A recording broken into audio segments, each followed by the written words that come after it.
ಆತ್ಮೀಯ H16 news ಅರ್ಥಾತ್ ಸೀತಾರಾಮ್ ನ್ಯೂಸದ ವೀಕ್ಷಕರೇ, ನಾನು ನಿಮ್ಮವ ಎಂ ಆಯುಧ ಮಲ್ಲಪ್ಪ ಜೊತೆ ಅವರು.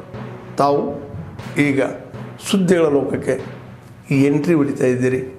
ಈ ಸುದ್ದಿಗಳನ್ನು ಪ್ರತಿಯೊಂದು ನೋಡೋ ಜೊತೆಗೆ ನಿಮ್ಮ ಅಭಿಪ್ರಾಯಗಳನ್ನು ಹೊಸ್ತಾ ಇರಿ. ಯಾಕಂದರೆ ಈ ಸುದ್ದಿಗಳು ನಿಮಗಾಗಿ, ನಿಮ್ಮ ಬದುಕಿಗಾಗಿ, ನಿಮ್ಮ ವೈಚಾರಿಕೆಗಾಗಿ, ನಿಮ್ಮ ತಿಳುವಳಿಕೆಗಾಗಿಯೂ ನಿಮಗೂ ಗೊತ್ತು.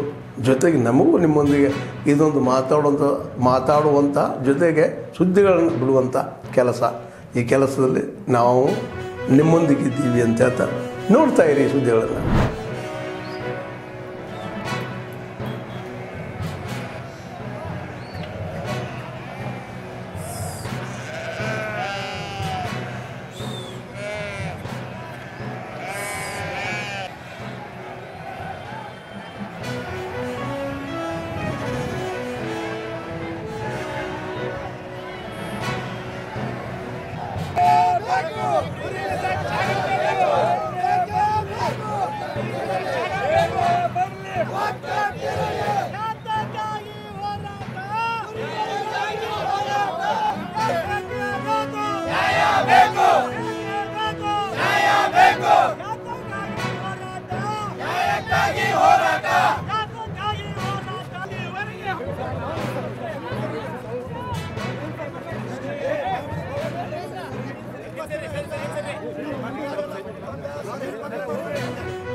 ಸಚಿವರು ಎಲ್ಲಾ ಶಾಸಕರ ಒಟ್ಟಾಭಿಪ್ರಾಯದ ಸಂಗ್ರಹ ಮಾಡಿ ಅದಕ್ಕೆ ಪೂರಕವಾದಂತಹ ಒಂದು ಮನವಿಯನ್ನು ಸರ್ಕಾರಕ್ಕೆ ಮಾಡಿದ್ರೆ ಬಹುಶಃ ಈ ಜಿಲ್ಲಾ ವಿಭಜನೆಯ ಪ್ರಕ್ರಿಯೆ ಕೂಡಲೇ ಆಗಬಹುದು ಅನ್ನುವಂಥ ಭಾವನೆ ನಮ್ಮದು. ಮತ್ತು ಸರ್ಕಾರ ಮಟ್ಟದಲ್ಲಿ ಸಹಿತ ಅನೇಕ ಹೇಳಿಕೆಗಳು ಸರ್ಕಾರದಿಂದ ಮತ್ತು ಸಂಬಂಧಪಟ್ಟಂತಹ ಸಚಿವರು ಮತ್ತು ಶಾಸಕರಿಂದ ಅದೇ ರೀತಿಯಾದ ಹೇಳಿಕೆಗಳು ಬಂದಿದ್ದೇವೆ ಅನ್ನುವಂಥ ಭಾವನೆ ನಮ್ಮದು. ಅದನ್ನೆಲ್ಲ ನೀವು ನೋಡಿದ್ವಿ. ಆದರೆ ಈ ಒಂದು ಸಂದಿಗ್ಧ ಬಂದ್ಬಿಟ್ಟೆ ನಾವು ಕಾಲಾವಕಾಶ ಕೊಟ್ಟು ಜಿಲ್ಲಾ ವಿಭಜನೆ ಪ್ರಕ್ರಿಯೆ ಮಾಡ್ತು ಅಂದ್ರೆ ಅದು ಬಹುಶಃ 2 ವರ್ಷಗಳವರೆಗೆ ಮುಂದಿರುವಂತ ಕಾನೂನಾತ್ಮಕ ತೊಡಕು ಬಂದ್ಬಿಟ್ಟಿರ್ತೇವೆ. ತಮಗೆಲ್ಲ ಗೊತ್ತಿದ್ದ ಹಾಗೆ ಕೇಂದ್ರ ಸರ್ಕಾರ ಅಧಿಕೃತವಾಗಿ 2026 ಮತ್ತು 27ರಲ್ಲಿ ಜನಗಣತಿ ಮಾಡ್ತೀವಿ, ಅದರ ಪ್ರಕ್ರಿಯೆ ಪ್ರಾರಂಭ ಆಗ್ತಿದೆ ಅನ್ನುವಂತ ಒಂದು ನಿರ್ಣಯವನ್ನು ಅಧಿಕೃತವಾಗಿ ಸರ್ಕಾರ ಮತ್ತು ಜನಗಣತಿ ಆಯೋಗ ಮಾಡಿದೆ. ಅದು ಪೂರಕವಾಗಿನ ಇವತ್ತು ಜನಗಣತಿಗೆ ಸಂಬಂಧಪಟ್ಟ ಹಾಗೆ ಇವತ್ತು ಕೇಂದ್ರ ಸರ್ಕಾರದ ಅಧಿಕೃತವಾದ ಆದೇಶ ಹೊರಬಿದ್ದಿದೆ. ಈ ಜನರಲ್ ಸೆನ್ಸಸ್ ಕಮಿಷನರ್ ಅವರ ಮೂಲಕನ ಮೃತ್ಯುಂಜಯ ಕುಮಾರ್ ನಾರಾಯಣ್ ಅಂತೇಳಿ IAS ಆಫೀಸರು ಸುತ್ತೋಲೆಯನ್ನ ಇವತ್ತು ಅಧಿಕೃತವಾಗಿ ಕೈಗೊಂಡರು. ಬಹುಶಃ ಇದು ರಾಜ್ಯದ ಗಮನಕ್ಕೆ ಹೋಯ್ತಿ, ಪ್ರತಿಯೊಬ್ಬರ ಗಮನಕ್ಕೆ ಹೋಯ್ತಿ. ಕೇಂದ್ರ ಸರ್ಕಾರ ಅದರ ಜನಗಣತಿ ಆಯೋಗ ಅಧಿಕೃತವಾಗಿ ಮಾಡಿದಂತ ಸುತ್ತೋಲೆ ಇದೆ. ಇದೊಂದು ರೀತಿ ಅಧಿಕೃತ ಆದೇಶ. ಅದರಲ್ಲಿ ಸ್ಪಷ್ಟವಾಗಿ ಒಂದು ಮಾತನ್ನು ಏನು ಹೇಳಿಬಿಟ್ಟಿದ್ದಾರೆ ಅಂದ್ರೆ, ಇವತ್ತೇನು ಜಿಲ್ಲೆ, ಗ್ರಾಮ, ತಾಲೂಕ ಇವೇನು ಒಂದು ಅಧಿಕೃತವಾದಂತ ವ್ಯಾಪ್ತಿಗೆ ಬಂದಿದ್ದಾವು, ಆ ವ್ಯಾಪ್ತಿಗೆ ಪೂರಕವಾದಂತ ಬದಲಾವಣೆಗಳನ್ನು ಏನಾದ್ರೂ ನೀವು ಮಾಡ್ತಿದ್ರೆ, ರಾಜ್ಯಗಳ ಪುನರ್ರಚನೆ ಇರ್ಬೋದು, ಜಿಲ್ಲೆಯ ಪುನರ್ರಚನೆ ಇರ್ಬೋದು, ತಾಲೂಕುಗಳ ಪುನರ್ರಚನೆ ಇರ್ಬೋದು, ಅಥವಾ ಹೋಬಳಿಯ ಪುನರ್ರಚನೆ ಇರ್ಬೋದು, ಗ್ರಾಮದ ಪುನರ್ರಚನೆ ಇರ್ಬೋದು, ಅದು ಯಾವುದೇ ನೀವು ಅಧಿಕೃತವಾಗಿ ಸರ್ಕಾರದ ಒಂದು ನಿರ್ಣಯ ಮಾಡಿದ್ರೆ ನೀವು ಇದೇ ತಿಂಗಳ ಡಿಸೆಂಬರ್ 30, 2025 ನೀವು ಅಧಿಕೃತವಾಗಿ ನಿರ್ಣಯ ತಗೊಳ್ಬೇಕು. ಯಾಕಂದ್ರೆ ನಾವು 2 ಹಂತದ ಜನಗಣತಿ ಪ್ರಕ್ರಿಯೆಯನ್ನು ಪ್ರಾರಂಭ ಮಾಡ್ತೀವಿ. ಮೊದಲ ಹಂತ ಕ್ಷೇತ್ರಗಳ ಮನೆಗಳ ಗಣತಿ ಮಾಡ್ತೀವಿ. ಅದು ಹೆಚ್ಚುವರಿ ಏಪ್ರಿಲ್ ತಿಂಗಳೊಳಗೆ ಪ್ರಾರಂಭ 26. ಇನ್ನು 2ನೇ ಹಂತದೊಳಗೆ ಅಧಿಕೃತವಾಗಿ ಜನಗಣತಿಯನ್ನ 2027 ಫೆಬ್ರವರಿಯಿಂದ ಪ್ರಾರಂಭ ಮಾಡ್ತಿರುವಂತಹ ಸೂತ್ರಗಳಲ್ಲಿ ಕೈಸಿದ್ದಾರೆ. ಆ ಕೇಂದ್ರ ಸರ್ಕಾರದ ಜನಗಣತಿ ಆಯೋಗದ ನಿರ್ದೇಶನ ಅಂದ್ರೆ ಅದು ಕೇಂದ್ರ ಸರ್ಕಾರದ ನಿರ್ದೇಶನ.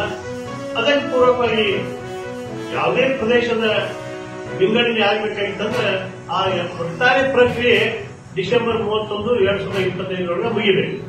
ನಮ್ಮ ಮುಂದೆ ಇರುವುದೇ 2-3 ತಿಂಗಳ ಸಮಯ. ಅಂತ ಸಂದರ್ಭದೊಳಗೆ ನಾವು ರಾಜ್ಯ ಸರ್ಕಾರವನ್ನ ಒತ್ತಾಯ ಮಾಡ್ತೀವಿ. ಯಾಕಂದ್ರೆ ಬಹಳ ವರ್ಷಗಳ ಹೋರಾಟ ಐತಿ. ಬಹುಶಃ ರಾಜ್ಯದೊಳಗೆ ಇವತ್ತು ಎಲ್ಲ ದೊಡ್ಡಗಳ ವಿಭಜನೆ ಜಿಲ್ಲೆಗಳ ವಿಭಜನೆ ಆಗಿರ್ತಕ್ಕಂಥ ಪಕ್ಕದ ಧಾರವಾಡ ಜಿಲ್ಲೆ ವಿಭಜನೆ ಆಯಿತು, ಬಿಜಾಪುರ ಜಿಲ್ಲೆ ವಿಭಜನೆ ಆಯಿತು, ಗುಲ್ಬರ್ಗಾ ಜಿಲ್ಲೆಯ ಯೋಜನೆ ಆಯಿತು, ದಕ್ಷಿಣ ಕರ್ನಾಟಕದಲ್ಲಿ ಸಹಿತ 4 ಜಿಲ್ಲೆಗಳ ಯೋಜನೆ ಆಯಿತು. ಅಂದ್ರೆ ಇವತ್ತು ಬೆಂಗಳೂರು ಸಹಿತ ಯೋಜನೆ ಆಗಿದೆ, ಬೆಂಗಳೂರು ನಗರ ಮತ್ತು ಗ್ರಾಮಾಂತರ ಸಹಿತ. ಅಂತ ಸಂದರ್ಭದೊಳಗೆ ಅವರಿಗೆಲ್ಲ ನೀವು ಅನುಕೂಲ ಮಾಡಿ ಕೊಟ್ಟಿದ್ರಿ. ಯಾಕೆ ವಿಭಜನೆ ಮಾಡಿದ್ರಿ? ಬೆಳಗಾವಿ ಜಿಲ್ಲೆಯೊಳಗೆ ಏನೋ ಸಮಸ್ಯೆ ಇರ್ತದೆ, ನೀವು ವಿಭಜನೆ ಮಾಡಲಿಲ್ಲ, ಮತ್ತು ಅವ್ರನ್ನ ಯಾಕೆ ಮಾಡಿದ್ರಿ? ಸರ್ಕಾರದ ಚಿಂತನೆ, ಸರ್ಕಾರದ ವಿಚಾರಧಾರೆ, ಆಡಳಿತಾತ್ಮಕ ಅನುಕೂಲ ಜನರಿಗೆ ದೊರೀಬೇಕು, ಎಲ್ಲ ಕ್ಷೇತ್ರಗಳ ಅಭಿವೃದ್ಧಿ ಆಗಬೇಕು. ಅಭಿವೃದ್ಧಿ ಆಗಬೇಕಾಗಿದ್ದರೆ ದೊಡ್ಡ ಜಿಲ್ಲೆಯಿಂದ ಸಾಧ್ಯ ಇಲ್ಲ, ಸಣ್ಣ ಸಣ್ಣ ಜಿಲ್ಲೆಗಳಿದ್ದು ಅಂದ್ರೆ ಆಡಳಿತಾತ್ಮಕ ಅನುಕೂಲತೆ ಸಿಗ್ತತಿ. ಅದಕ್ಕೆ ಪೂರಕವಾದಂತ ಅಭಿವೃದ್ಧಿ ಆಗ್ತೈತಿ. ಯಾಕಂದ್ರೆ ಅಭಿವೃದ್ಧಿಗೆ ಪೂರಕವಾದ ಜಿಲ್ಲಾವಾರು ಹಂಚಿಕೆ ಅನುದಾನ ಸಮಂಜಸವಾಗಿ ಆ ಜಿಲ್ಲೆ ಎಲ್ಲ ಜನರಿಗೆ ಮುಟ್ಟಿದೆ ಅನ್ನುವಂತ ಭಾವನೆ ಇತ್ತು. ಪ್ರಜಾಪ್ರಭುತ್ವ ವ್ಯವಸ್ಥೆಯಲ್ಲಿ 3 ಸ್ತಂಭಗಳು, ಆದ್ರೆ 4ನೇ ಸ್ತಂಭ ಮಾಧ್ಯಮ. ಇವತ್ತು ಆ 3 ಸ್ತಂಭದಾಗ ನ್ಯಾಯ ಕೇಳೋದಂತ ಅವ್ರಿಗೆ ಸಿಗಲಾಗ್ಯದ. ಮಾಧ್ಯಮದ ಮುಖಾಂತರ ನಾವು AR ಪಾಟೀಲ್ರಿಗೆ ಮತ್ತು SP ಅವರಿಗೆ, DC ಅವರಿಗೆ ಗಮನ ತರಲಿಕ್ಕೆ ಬಯಸ್ತೀವಿ. ಇದು ಏನು ಅಕ್ರಮ ಮತ್ತು ದೌರ್ಜನ್ಯ ನಡೆದದ, ಇದು ನಿಲ್ಲಿಸಬೇಕು. ಅವರು ಉತ್ತರ ಕೊಡಬೇಕು, ಯಾಕೆ ಈ ರೀತಿ ಮಾಡಬೇಕಂತ. ಮತ್ತು ನಾವು ಇದ್ರ ಮುಖಾಂತರ ನಿಮಗೆ ಆಹ್ವಾನ ಕೊಡ್ತೀವಿ. ನೀವು ಅಲ್ಲಿ ಸ್ಥಳಕ್ಕೆ ಬಂದು ಅವ್ರದ್ದು ಏನು ಎನ್ಕ್ರೋಚ್ಮೆಂಟ್ ಮಾಡ್ಯಾರ ಅದನ್ನು ನೋಡಿ ಇದು ರಿಪೋರ್ಟ್ ಮಾಡಿ ಅಂತಂದ್ರೆ ತಮಗೆ ಕೇಳ್ಕೊಂಡು ಈಗ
ಆತ್ಮೀಯರೇ, ಎಲ್ಲ ಸುದ್ದಿಗಳನ್ನು ನೋಡಿದ್ರಲ್ಲ, ಏನು ಅನಿಸ್ತು ನಿಮಗೆ? ಇದರಲ್ಲೇ ನಿಮ್ಗೆ ಲೈಕ್ ಆಗಿರ್ಬೋದು, ಡಿಸ್ಲೈಕು ಆಗಿರ್ಬೋದು, ಕಾಮೆಂಟ್ ಬೇಡಪ್ಪ ಅಂತೂ ಅನಿಸಿರ್ಬೋದು, ಕಾಮೆಂಟ್ ಮಾಡಬೇಕಪ್ಪ ಅನಿಸಿರ್ಬೋದು, ಶೇರ್ ಮಾಡಬಾರ್ದಪ್ಪ ಅನಿಸಿರ್ಬೋದು, ಅದು ಮಾಡಬೇಕು ಅನಿಸಿರ್ಬೋದು. ಏನಾದರೂ ಆಗಲಿ ಶೇರ್ ಮಾಡ್ತಾಯಿರಿ, ಈ ನ್ಯೂಸ್ಗಳನ್ನ ಹಂಚ್ತಾ ಇರಿ, ಜೊತೆಗೆ ಇದಕ್ಕೆ ಸಬ್ಸ್ಕ್ರೈಬ್ ಆಗ್ತಾಯಿರಿ ಅಂತ ಹೇಳ್ತಾ H16 ನ್ಯೂಸ್ ಅರ್ಥಾತ್ ಹೇ ಸೀತಾರಾಮ್, ಇದು ಸತ್ಯದ ಕೈಗೆ ನಡಿ. ವಂದನೆಗಳು.